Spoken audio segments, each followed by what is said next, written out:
Welcome everyone to our Fort Negley panel.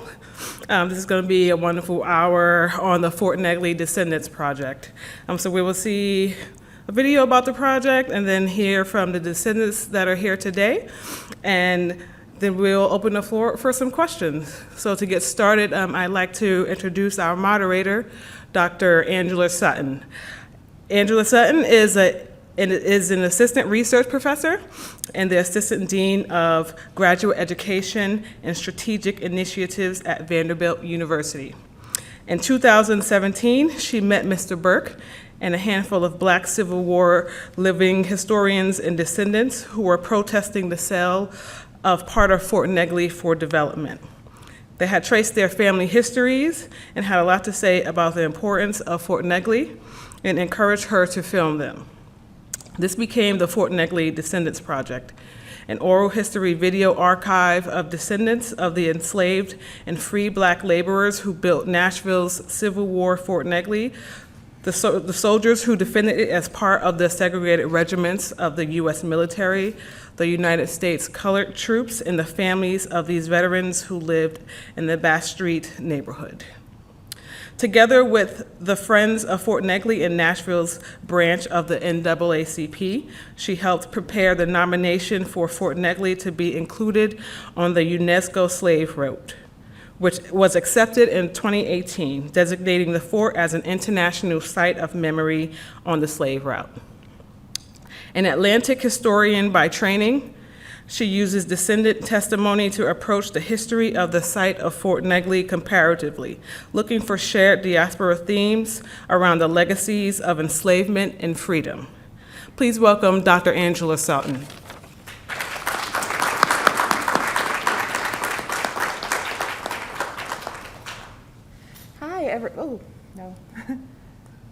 Hi everyone, welcome. Hi, it is so wonderful to be here. So wonderful to have Juneteenth an entire week early. And just so wonderful to be able to talk with descendants of one of the most important things to have ever happened here in Nashville. So Fort Negley, as we all know, is representation of a massive undertaking. It was built entirely by enslaved and free Black builders. And I want us to just quickly think about the word builders. I think builders are so much more than labor. They are architects, masons, project planners, teamsters, engineers. Enslavement didn't just steal their labor, it stole their creativity and their intellectual property. Many of the builders of Fort Negley were highly skilled. Formerly, we thought that there were 2,700 builders. Now, with the help of computing technology, we are recounting all of the lists. We are looking at more like 4,000 people who helped build Nashville's defenses. The youngest was just 11 years old. His name was Moses McGavick. Some enslaved ran away from their place of enslavement to volunteer to help, but many more were forcibly pulled out. And I'm just realizing now that I would like to change my PowerPoint. Okay, haven't missed much. So many more were forcibly pulled out of churches and places of enslavement and forced to build. Many never got paid for their labor, some did. Many were also offered by their enslavers to work for the Union military in exchange for money for the enslavers. It's something that I think is not general common knowledge. Many enslavers were pro-union, pro-federal here in Tennessee, and many of them expected money in return for allowing their enslaved, the people that they enslaved, to work for the Union cause. I also want to speak about the 13,000 soldiers who were part of the segregated regiments of our military. They called them the United States colored troops. There were 13,000 at the Battle of Nashville, and they didn't fight for the feds or the North or even the Union, right? The old Union was just as racist as the Confederacy, and it made money from slavery. No, these soldiers were nation builders with vision. They fought for a new union, one without slavery, where their children could be free. Many of them paid the ultimate price that day on the Battle of Nashville, but many more survived and settled at the bottom of that hill in some of Nashville's oldest Black neighborhoods, in Edge Hill, Cameron Trimble, and Bass Street. They self-reconstructed, as W.E.B. Du Bois put it, when the nation abandoned them and they created this city. I want to quickly mention one of the descendants, Mr. Felix Harding. He started the Harding Tourist Home on Meharry Boulevard, listed in the Green Book as a safe space for African American travelers going between New Orleans and what is referred to as the Up South. So it was founded on Meharry Boulevard, really close to here. You could walk it. You could walk it from here. It'd take you 40 minutes, but maybe not in June. And I wanted to celebrate him because it's also Pride Month, and he was an out and proud homosexual in the 1960s, and his family is incredibly proud of this as well. He faced a lot of terror for this. He was threatened for this, and yet he survived and made it for his family, the Johnsons, and their video is also on the Fort Negley Descendants page. We're not going to show it today, but I just wanted to acknowledge this descendant. All right, so now it is my incredible pleasure to introduce our three speakers. Unfortunately, it is only going to be two now because Mr. Radcliffe couldn't make it, but I'm going to introduce him anyway because his story is phenomenal, and you can get it on the Fort Negley Descendants page. So Mr. Bill Radcliffe is the descendant of Edward Radcliffe. Edward Radcliffe was in the USCT, the 38th Company C, and he was a first sergeant. He was one of just 26 African Americans in the Civil War to have been handed a Medal of Honor for bravery. They were really stingy with Medals of Honors back then, especially for Black soldiers. So to think of those 26 men who earned them, they really earned them. Next is Ms. Jeneene Blackman, a descendant through her grandmother at Bass Street. Her grandmother, Myrtle Beavers, and her husband, Jasper. She is also a descendant of Aunt Gladys Smith, who had a beauty shop in that neighborhood, and Uncle Ernest and Carrie Braden. She is also the CEO of the African American Cultural Alliance, where she served with the late civil rights legend, Kwame Lillard. Rest in power, we all miss him and his vision for Fort Negley. I like to think that it still guides many of the principles that people are fighting for today when it comes to preserving that space. Last but not least, of course, I'm so sorry, this was the slide for Ms. Blackman. So she's been instrumental in working with the archaeologists to tell them about the Bass Street neighborhood, to let them know spatially what was going on when her grandmother lived there. And there on the bottom, you can see some of the artifacts that we've been scanning and preserving so that other people from around the world can piece together the history. All right, so now, last but not least, we have Mr. Gary Burke. He is descendant from Private Peter Bailey of the 12th USCT, Company K. He fought at the conflict at Granbury's Lynette, where you can now see a marker that Gary helped put up so that you can see and learn more about the people who gave their all at that battle. And then he was stationed at Fort Negley during Reconstruction. But that's enough from me. Let's watch what Gary has to say in the video. It was the very first video the Fort Negley Descendants Project created. We're going to watch it together, and then I'm going to ask Mr. Burke and Ms. Blackman to come up to the stage so we can have a little bit of discussion about what this heritage means to them now, especially on Juneteenth. And of course, if you have questions, I would love to hear them. Please, please, let's keep the memories and stories of our descendants alive.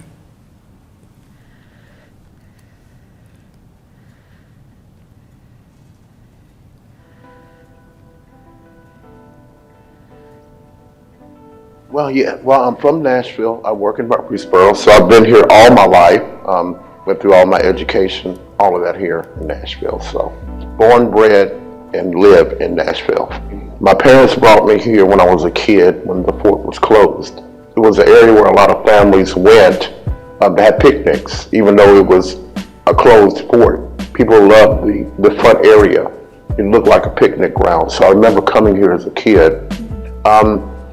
My personal relationship with Fort Negley really developed between one particular person, and his name is Bill Radcliffe. He was the first on the scene here at Fort Negley, dressed in a Union blue uniform on a hill. And then later he was joined by a gentleman named Dennis Boggs, who portrays Abraham Lincoln. And through those two men, I ran into them in the Inglewood Library, 12 years ago. They were speaking about African Americans in the Civil War. I went to that event, and then I've been on their coattails ever since. So that group turned into the 13th United States Colored Troops Living History Association. So we would be stationed here, and I joined that group, and we'd be here, for living history projects. Living history is telling a story, setting a scene where you know exactly how the life was of a soldier. So tents are set up, fires are made. We do drilling exercises like soldiers would do, because it does mean something to us when we're here on this hill. When my father passed away, he had been working on some documents about the family history, military-wise. They gave me the key to start looking, because you only have names. Census records will help you. For a lot of African Americans, their names were changed. If they were dwelling with a slave master, they took on the slave master's name. And so some of that history is disputed. That can never be recovered. You can only go and start with a name. And that's what happened with me. My father was from Lebanon, Tennessee, a Korean War veteran. His father, my grandfather, fought World War I, going all the way back to the Civil War. And finding one of those War Department documents, it had on the back side, grandmother receiving pension from the Civil War. And so, as I went up that family tree, I found the Bailey family. And in that, I found through our Sons of Union Veterans Group, they will do lineages for you. And they traced that Peter Bailey was a part of that family. So I'd been a reenactor for 6 years before I knew that my blood DNA not only was with the Civil War in the Battle of Nashville, but I learned 2 years ago that same soldier was here at Fort Negley in 1865. And the ironic twist to it is that Peter Bailey signed up to the Union Army in Murfreesboro, Tennessee on January 6th. I started my job with General Mills in Murfreesboro on January 6th. Same date, same city, different year. That's that full circle connection. It was a very emotional part of that collection of memories, because I was already fighting a battle against ignorance about African Americans who served in the Civil War. And then to find out my own flesh and blood did it was gratifying. You gain more ownership knowing that you had an ancestor here. It gives you a more sense of pride. You already honor those who were here, but to know that someone who looked possibly like you was here before you gives you another sense of really remembering the legacy and ensuring that others know that legacy as well. With Fort Negley being the largest fort in America, is very important to Civil War history. There are two other areas. One is called Granbury's Lunette, which is about 5 miles north away from here, right off the Murfreesboro Pike. Was a conflict that happened on December 15th. The Battle of Nashville was December 15th and 16th. My great-great-grandfather, Private Peter Bailey, fought in both of those engagements. So on the 15th, at Granbury's Lunette, on the 16th at Peach Orchard Hill, which is now Travelers Rest Plantation Home. My great-great-grandfather's DNA is on those battle sites. When the Blackman first got in the Civil War, they were used mostly for labor. So they built railroads. So I went to Johnsonville, Tennessee, where African Americans fought in a conflict there. and I found this railroad spike that I've kept now for 6 years. This piece of cured metal is significant in so many different ways. It displays strength, its nature, and the head of this particular spike took pounds from some man to knock it into the ground. So it always reminds me of their labor. It still stands tall, just like, our legacy as African Americans in this United States, but also reminds me of the strength that they once had, the power of that struggle, and the still struggle today. Fort Negley. You were built by the hands of the oppressed and some men free. Your craftsmanship remains for future generations to see. Your foundation was built with stone, wood, and railroad steel as you majestically sit upon St. Cloud Hill. That poem, those words that were written, give me that foundation about what Fort Negley really is. For Nashville, for some in the history, it's an eyesore. It's a Union fort in a southern city during the Civil War. And so for a lot of people here, it was an embarrassment because it was a Union fort, because the Union Army occupied Nashville in 1862. So that was an embarrassment at that time. The Civil War is one of those subjects, we still talk about it, obviously, today, 154 years later, we talk about the Civil War. So in that, just the opportunity of Nashville embracing that legacy, even though it might not be the total Southern heritage, is a part of our American heritage. It's all a part of the landscape of Nashville. It has nothing to do with blue or gray. It's about red blood, people of just one accord. Well, I do remember these significant times of our past. But Fort Negley was the one that rested on my heart more than anything, because the story once again wasn't told. And to know that men, women, and children labored here, and some died during that opportunity. That the Union Army wasn't also the black man's best friend. They went into churches and homes and what they call conscripted labor. They just basically forced them to work on this fortification. Like I said, in that 6-month period, so you're talking about from extreme heat to extreme cold. Estimated 600, 800 died building that fort. So somebody has to speak with them, and I'm one of those of many. It is our duty to pass that on, not only to our families, but to future generations. Most of those living histories we talked about earlier involve people who come here, young people especially. We love showing them how to march, showing them how a soldier would live. Because you plant that seed, it might not grow in all of them, but it's going to get into one of them. And that's what happened to me as a child growing up in Nashville. I went to the Hermitage, didn't really know a connection other than slavery. But something about going to that historical site put some fire in me, and I didn't know what to do with it. And then that seed developed into a seed planted here, and now it's grown in me. And now I'm here to be one of those advocates for Fort Negley. It's my duty, it's my legacy. Ironically, I go to church in the Hermitage area, and many mornings before I go to church, I go to the Hermitage. I stand behind the gate that has a vast amount of land, and I think about what my ancestors would be doing on a Sunday morning. Would they be working before having an opportunity to go to church? Because some slaves would. And it centers me once again to know exactly where I've come from, no matter what happens today. Somebody yesterday prayed that I would have a better life, that we would have a better life. And so that has occurred. Obviously, when you think about American history and the institution of slavery, that is one aspect of our history that everybody knows. But what a lot of people don't know is what came out of that. That even out of that degradation was a sense of pride. Those laborers who built this port, of my skin color, of my complexion, they weren't given the dignity of having some dwellings to live. Some of them died of disease, some of them died of overexposure. So one generation paid the price. This generation of the Civil War paid the price, and now we're the dividends of that, the recipients.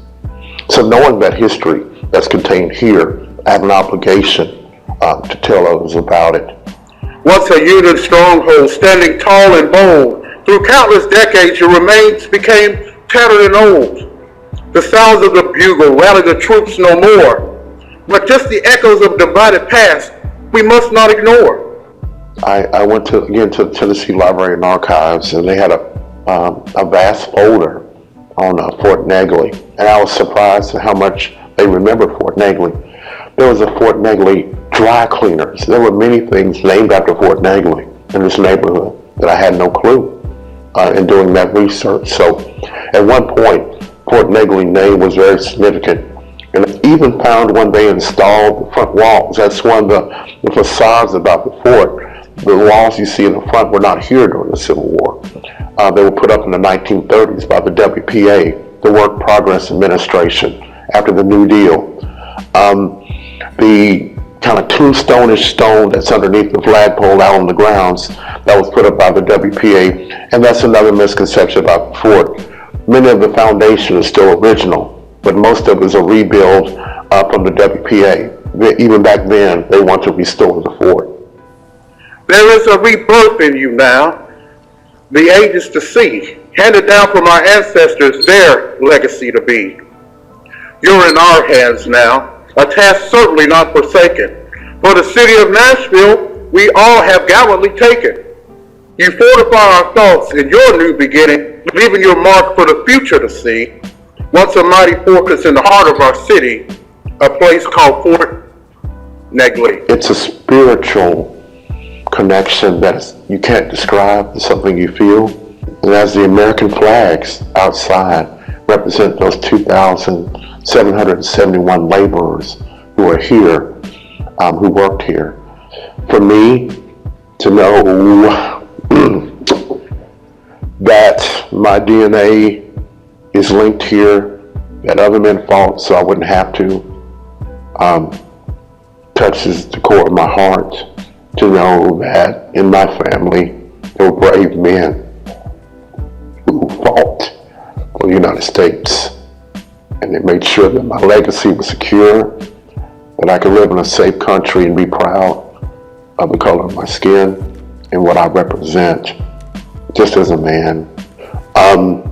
To get something to commemorate him serving, he was 5'8", 18 years old when he entered the Civil War, fought in 2 engagements, lived through terrible conditions, ended up buried in Lincoln Cemetery in Chicago, Illinois, where I went to his grave 2 years ago and put a Sons of Union veteran marker on his grave. He laid in his grave for over 150 years with no marker. Nobody knew he was there. If it wasn't for the great records of the cemetery, I never would have found him. So I'm glad he's honored today, like the other veterans should be. So. Oh, freedom over me, and before I be a slave, I'll be buried in my grave and go home to my Lord and be free. I would say it's God's decree that I have this opportunity to speak for others who have a voice no longer heard. Their remains are on these grounds. They're sleeping, waiting for somebody to tell their story. So we're here. And before I be a slave, I'll be buried in my grave and go home to my Lord and be free.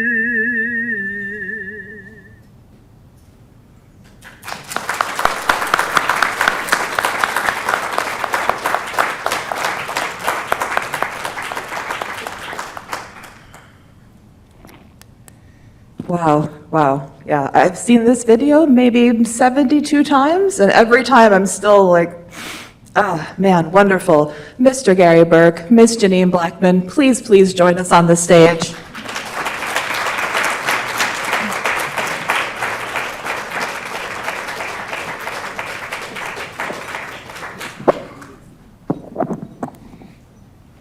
All right, so I'm just going to have these slides kind of go on behind us while we talk. But I know these people don't want to hear me, so I want to hear from both of you. And you can kind of decide, and if you want to talk to each other, I'll just listen. That's also good, because we're recording, and I want this stuff on tape. So I guess, Miss Jeneene, let's start with you. When you see this video, what do you think? Wow, I commend you on the video. It's a wonderful video to tell the story of Fort Negley. It's really hard to talk right now after following up watching the video. Deeply rooted inside of me is a need to hear oral histories like Gary's, to share it with future generations, because people don't understand that we're still connected to the soil, to the land. Fort Negley was definitely passed by many people for many, many years and discounted. Today, Fort Negley is being seen.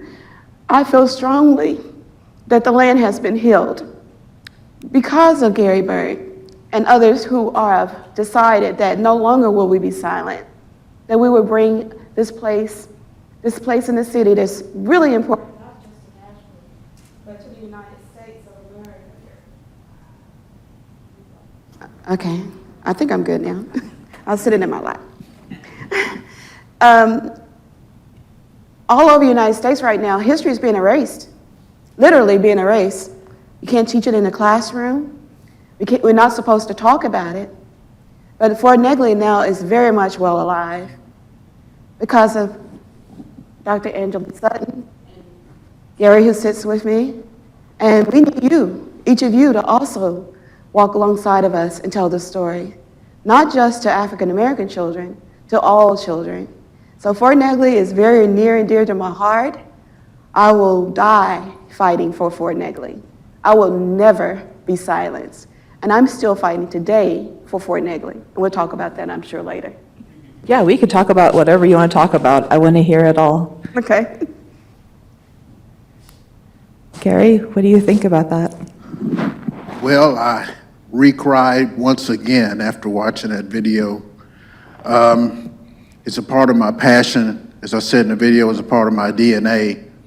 And I still carry that spike with me wherever I go to remind me of the labor that our African-American ancestors went through to fight for freedom, for the next generations to be recipients, as I talked about in the video, of those prayers, because I know they prayed because I'm here. So I wear this uniform to always remember what they did for us. And I'm glad I'm a descendant of one of those soldiers. And as Jeneene said, I'll speak Fort Negley on my lips till the day I die. It's a place where I go almost daily. I'm kind of a caretaker, if you will, at Negley. Even when I get off work here from the museum, I go in my uniform at Fort Negley because they're doing some construction as we speak in top of Fort Negley, make sure people are not relic seeking or things. I walk through the fort to make sure it's secure. I go there on the weekends. I go there to write my poetry. It's just a part of who I am and what I am. Wow, that's so powerful. I guess I want to know, what do you want to talk about today? I think we should share the history, like what it was like for the average person at the fort from the day they arrived, willingly or not willingly to arrive to the fort, and what an average day for a soldier or the persons who supported the soldiers, what that was like. Well, you have to think in the context of what the video talked about, 2,771 laborers. A lot of them were called out from other plantations, others were conscripted. When the Union Army would come to a town, they would have a band that would play, and some of the enslaved people from plantations would hear that music, and they would leave their plantations to follow the Union Army.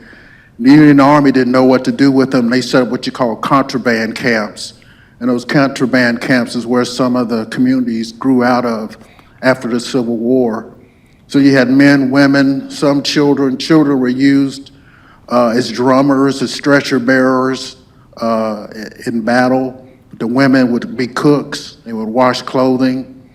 As Dr. Sutton talked about before, different African-American men had different labor that they would use, different special gifts that they had from engineering, all types of things that they would be able to contribute to the Union Army to use what they had.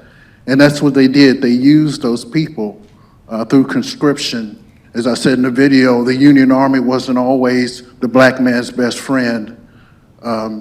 In general, they weren't. But it was an opportunity for men of color, nearly 200,000 soldiers and sailors, 20,133 from Tennessee that served with the Union Army, had the opportunity to solidify their freedoms, and they did. Yeah, absolutely. The So, average age of the people there, the soldiers? They ranged. You had people that were older, as younger as Dr. Sutton pointed out, from young as 11 years old.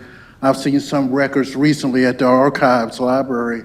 You had some in their 60s. There's people that wanted to contribute to their freedom, no matter how old they were, and they were going to lay their lives on the line to do that. yeah, we're now looking for what happened after the war. Where did they go, right? Because with the finding of the Bass Strait settlement, there's all these questions. What happens to someone who's a veteran of the Civil War, who's injured, who's not receiving a pension, who helped construct the fort and didn't get any payment for it? Where do they end up? And it turns out that all of the skills that they used to help win that war are the same skills that they were using in Nashville. So we know that Tennessee Central Railroad, they're just 2 miles from Fort Negley. They've got a little museum there, and the archivist has found people who are working in higher positions in the railroad because they'd learned everything there was to know about the railroad from working with the Union. Similarly, we're looking into who built Vanderbilt University. I'm going to bet it was the people who had the most knowledge about how to build complex structures, right? Sorry. That's really good stuff. My grandfather, Jasper, actually worked for Vanderbilt University. He could not be a professor, but he was a teacher aide. Guess who was teaching the students? And so there's a plaque on the wall somewhere in Vanderbilt. I hadn't located it, and I have a chair in my home that honors him for his work at Vanderbilt in the medical center. He went to Tuskegee for his education. That is amazing. Wow. Yeah, you just see so many connections between Fort Negley and anywhere else. Do you have any other connections like that to share? Have you seen or heard from other descendants? Absolutely. So I grew up in South Nashville. My family settled right below the fort. My grandmother, Jasper, and my grandmother, Myrtle, and I believe one of their aunts had a boarding house not far away, and that's where they lived. My aunt Gladys Smith, in later years, had a beauty shop in the area, as well as my Aunt Carrie and Uncle Ernest. I remember going to their home all the time. So people didn't move very far. My church is 1300 South Street, which is Greater Bethel in South Nashville. My schools were in the Edge Hill area. I went to Rose Park. I went to Carter Lawrence Elementary School. I was raised in an AME church, thank God for that, because that's how I got my strength. Because women sometimes weren't allowed to be as strong as I am. I was a shy child, so I took a lot in. I sat at my grandmother's feet. I wanted to know every single thing about her life and her siblings. She was born out in the country, but they moved into the city, and that's where they settled, right below the fort. My grandmother also was at McClellan's during the Civil Rights Movement, and she didn't like to talk about it. A lot of our ancestors did not like to talk about it. When I say I sat at their feet and I asked questions, it was very uncomfortable, and In fact, my aunt right now, who lives not far from the fort, she lives on Leland Lane, will not talk about her history. And I know she knows some things. And so before my grandmother died, I recorded her. And I suggest everyone in this room do the same. You want me to say more? Yeah. Okay, so do you guys have any questions so far about anything we're saying or want to share some of your history? I did invite people via Facebook to come and join us who are from Nashville, from South Nashville, who have stories. It's very important that we all participate right now because as I travel through South Nashville now, very little resemblance of my childhood. My mother married someone whose family lived on Sigler Street, where Kwame Lillard was raised on Sigler Street. My grandmother lived right down the street. Her name was Elizabeth Sloss, and she worked for the Jewish Community Center. And I would go with her to work at an age of 11. And it wasn't easy work. I don't know if you can get many 11-year-olds to go do that kind of work. Kwame lived on Sigler. The Bass Street community, we had a ceremony recently over there, I guess a year ago, and invited descendants to come over who actually lived on the street, who lived at the foot of the fort, who settled there. And the story was truly amazing. Brother Scruggs, who wish he was here now, was a delight because he told us stories that you could not read in a book. And those are the kind of stories we want to capture. So he told us about the fact that they didn't have very much and they took what they had. They lived right next to the railroad tracks. And Gary, you try me anytime. Right next to the railroad tracks. And so everything they had to gather their things together as community to build. So the church was built by their hands. The store, I think it was a little store there that was built by hands. They had a little place they called the jute joint that was built by hands. There was a walnut factory where the kids would skate. They would sweep up the walnuts on Saturday night, they would skate. And they told us a story, Mr. Mentor told us a story of his uncle who lived at the top of the hill, which was at the shadow of the fort. While we're standing there, I'm sitting there, I'm getting confirmations from the ancestors right now that they're pleased. I don't want to get too weird on you, but that they sit at the foot of the hill. I was sitting there looking at the fort thinking, wow, this is amazing. They were able to survive without anyone giving them anything. They built this beautiful church with their hands. They made the bricks. When I say build, we think like, okay, I'm gonna get my contractor because I built a home before. I'm gonna have these people put this together. No, they built the church. Archaeologists found fingerprints and thumbprints in the bricks of the church. And so Mr. Mitchell said, you know, my uncle lived on the hill. He was a double amputee. So most people say, I can't go to church because I'm on this hill. The church is down below the fort. Down below the hill and the church sits there. No, this man he sent his wheelchair down the hill. He crawled down the hill, or rolled down the hill. He took his body and went up those steps. Someone got the chair up there and went into the church as one of the founding members of the church, a deacon. He helped that church. There were other stories, like Mr. Scruggs, he told the truth. He said, you know what, they took this land from us. They told us we had to move, they didn't ask any questions, and they resettled in the Edge Hill area. And so Mr. Mentor was there that day. He said, you know what, we could have still been living in it. That interstate came right through, but our house was sitting right there. So that day, we were able to see the imprint of everything that was in their community. And it was amazing to hear their stories. And Brother Scruggs, he's like, yeah, they took everything, but you know what? We're gonna keep fighting for this land.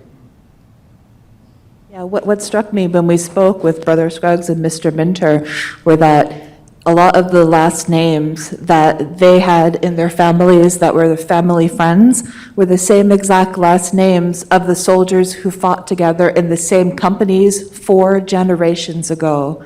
Right, you have to think about like how important the integrity of these communities is and how damaging it is when cities tear these communities apart in the name of urban renewal and gentrification. Oh, let's not talk about gentrification. Both grandmother houses are no longer there. There's a corner store I walked to get my dime candy. You guys remember that? We had a whole bag full of candy. It's no longer there. A church that really like sold its church. More than a few African-American churches are sold and have moved out of the city. Gary, talk. Well, I feel like I talk too much, but Oh. I want to publicly thank Dr. Angela Sutton for all of her hard work. Because if it wasn't for her, a lot of this wouldn't have been accomplished. So Angela, we thank you wholeheartedly. But without your stories and your bravery and your telling it to someone who just didn't get it at first, it wouldn't have happened either. So this was truly a collaboration, and I'm really grateful that you collaborated with me and trusted me to help tell this important story. You know, the important thing about Fort Negley is that it's not a black story, it's a people story, it's a human story, and Fort Negley is welcome to all people to enjoy. It's a metro park now where you can go and walk and get to see the landscape. It's an opportunity to learn about local history and African American history, but it's a chance for you to make your own history by becoming equipped at the park, learning about the opportunities that they have to give there. Next weekend, we'll have Juneteenth at Fort Negley. 2017, Dr. Tommy Morton Young and myself went to the staff at Fort Negley and talked about Juneteenth, should have a celebration there, and then it evolved from that to what it is today, a Nashville celebration. So we hope that you'll bring your families out to Fort Negley next weekend on Father's Day. Fort Negley starts at 6 to 10? 5 o'clock. 5 o'clock. Come to Fort Negley. Bring your lawn chairs, Bring your families. bring your families. Bring your memories. One other thing I wanted to share is that we know for a fact there were 18,500 people who either helped build Nashville's defenses or defended it in the Battle of Nashville. Now, most of those people survived, and most of them stayed right here in central Tennessee. Many of you in this room could very possibly be descendants of Fort Negley as well. And I think that until we know, it's everyone's story, right? Like, Fort Negley is the story of how we have forgotten so much consciously. In history books, this side of it has all been erased. We don't get to hear this in schools. We don't get to know. And I think that as a white person who didn't grow up knowing this, it felt extremely insulting that I didn't get to understand what fellow Americans were going through, had gone through, and are still experiencing. And that is why this is an American story. It is also Black history, but it is also American history. And I think it's really important that we share that beyond Juneteenth, that this is something that gets talked about all the time in classrooms everywhere. Do we have any audience questions for our descendants? I feel like while they're here, there's just so much we can learn and hear. What do you want to know?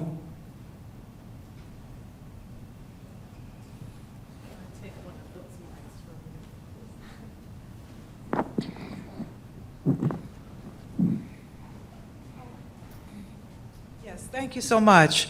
Gary wanted to ask, you had made a comment that there was a time when people used to have picnics on the grounds of Fort Negley. What period was that? Because I vaguely recall as a child going to a picnic there. My parents took me there as a child. I think more so the 70s and the 80s when that occurred. It has a vast open section on the left side of the visitor center that's just wonderful for opportunities to come and picnic and just sit and absorb the land and to feel Fort Negley literally.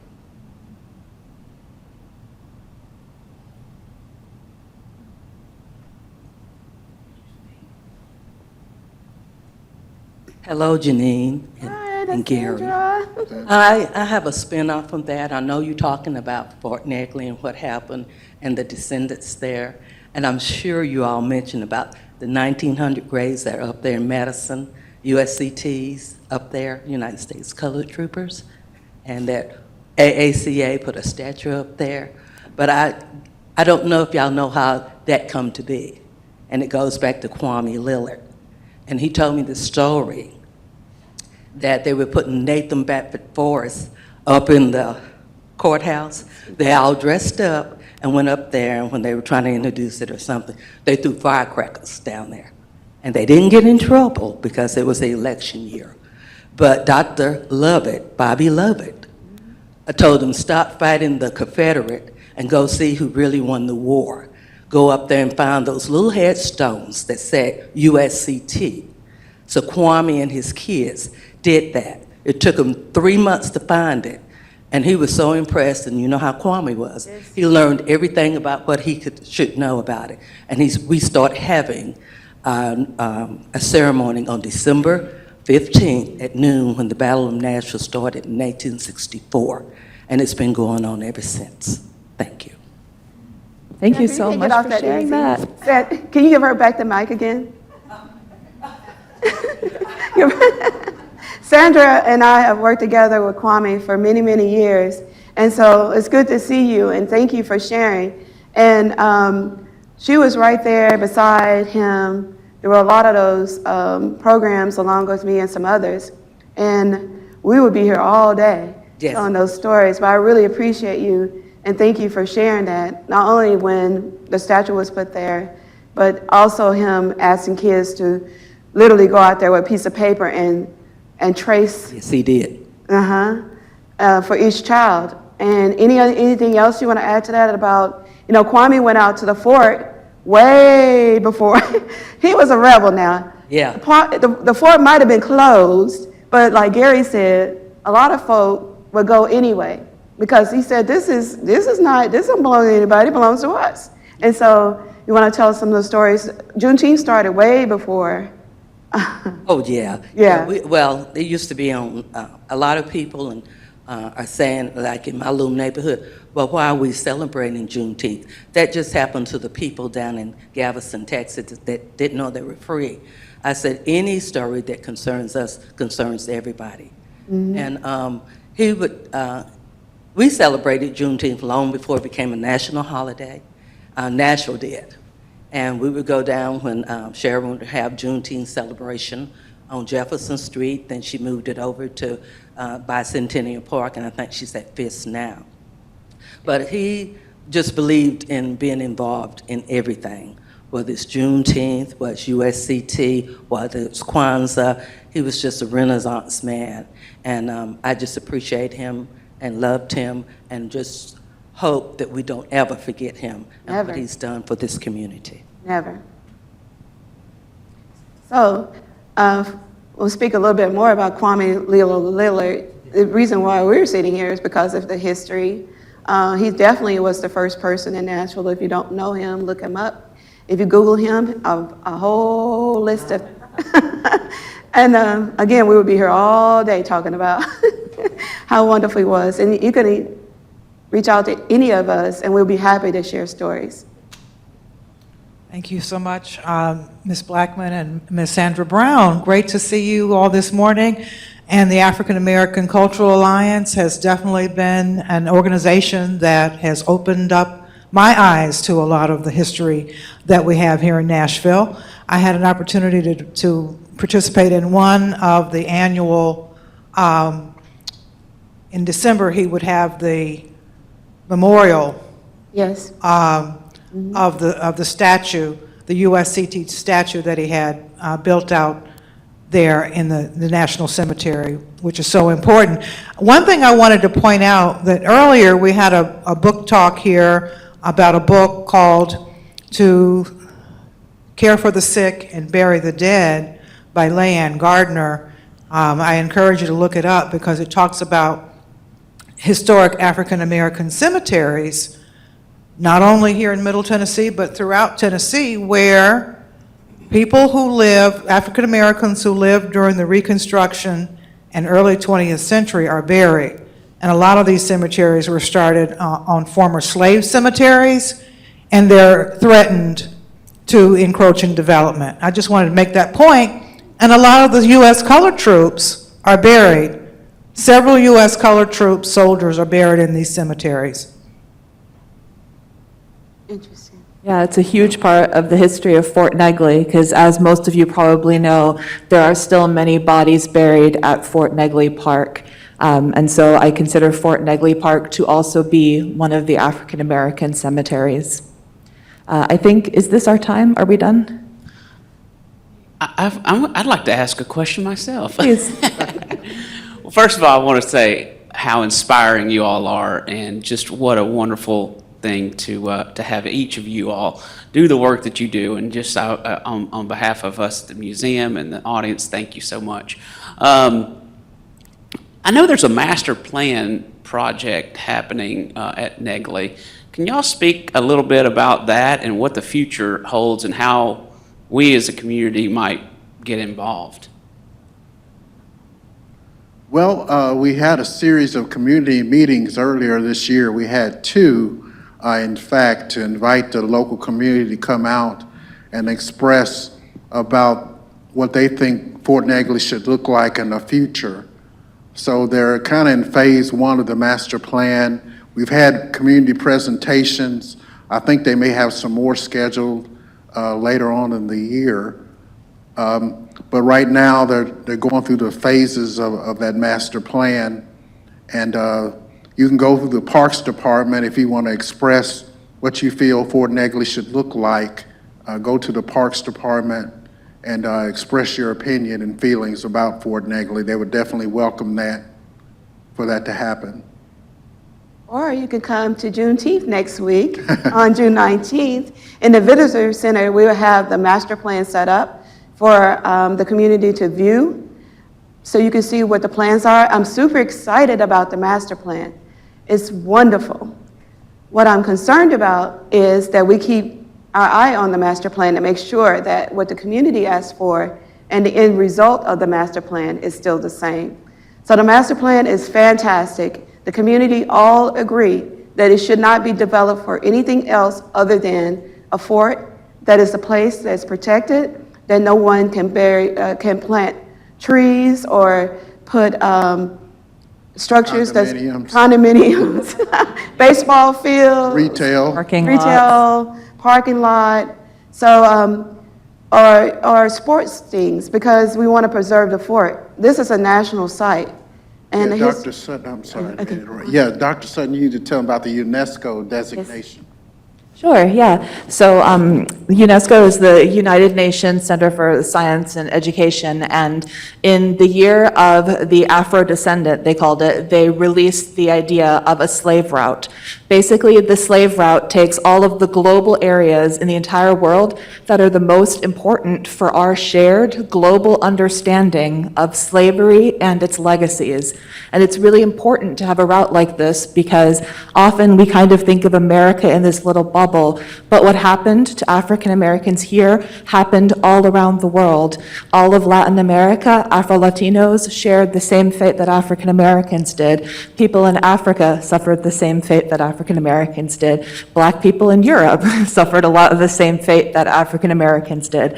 And so the idea is that they find the most important sites that really help explain what it is that slavery did to this world so that we can all understand it, process it, make amends for it, and create a world that is more comfortable and fair for everybody, right? So it's a very Black-led project.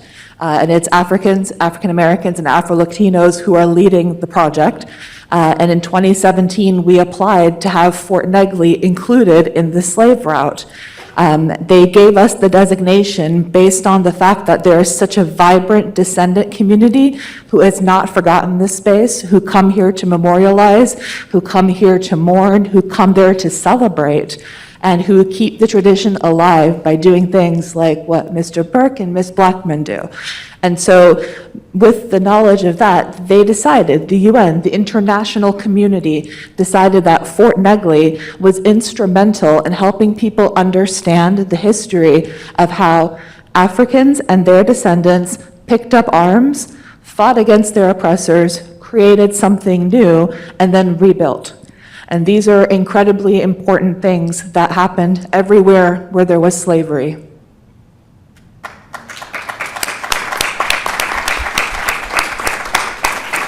Thank you all. Thank you, Dr. Sutton. Thank you, Gary, and thank you, Jeneene. That was wonderful. That concludes our panel. We have a little time before our next event, which will be out in the Grand Hall. That'll be poetry, music, and dance performances. And still check out Danielle's work out on the front lawn. She's making headway and it looks great. But join us at 2 out in the Grand Hall for performances. Thank y'all. One last thing, please come. I invite you personally to our Juneteenth celebration next Sunday at 5 o'clock at Fort Negley. Like our page, the African American Cultural Alliance page on Facebook, as well as the Street Festival, African Street Festival Facebook page, and that's 615 Juneteenth. And the Fort Negley Descendants Project page. Please go check out our videos on YouTube and learn a little bit more about what our descendants in the community are up to. Thank you so much for coming. Thank you.